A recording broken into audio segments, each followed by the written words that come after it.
میگوید یک عابد، یک شیخ در بنی اسرائیل عبادت میکرد، 70 سال از جای نماز بیرون نمیشد.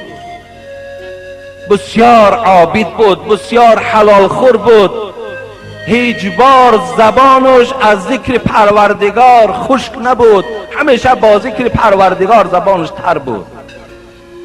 الله میگوید فرشته ای را روان کرد که رو با این عابد، با این شیخ بگو که دیگر مشقت نکشد، اگر 70 سال دیگر هم عبادت کند با ششگاه وی دوزخ است، جنت برای این حرام است. فرشته آمد میگوید، صاحب تفسیر روح البیان میگوید فرشته آمد و این وعید، این خطاب پروردگار را به این شیخ خبر داد که الله میگوید اگر 70 سال دیگه همین عبادت داری، از این در زیباترش کنی، الله تو را دوزخ میبرد، از جنت تو را محروم گردانیده است. این شیخ چی گفت؟ امید بینین.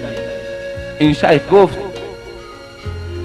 این ملائک گفت الحال نزد الله را و نزد پروردگار من برو بگو نحن خلقنا للعباده. و پروردگار گفته است و من خلقت الجنس والانس الا لیعبدون. ما عالم انس و عالم جن به خاطر آفریدیم که مرا عبادت کنند. منم گفت یک نفر از این بندگان خدا هستم، من بر بهشت دوزخش کار ندارم، فقط وظیفم که عبادت است. اگرچه پروردگار مرا از بهشتم محروم گردانیده باشد، تا زمانی که نفس در بدنم دارم از عبادت پروردگار روی نمیگردانم.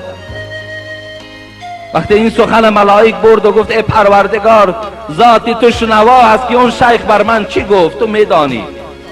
الله گفت همه شاهد باشین که این بنده من بنده ناامید نیست، این بنده امید دارد، تکیه دارد.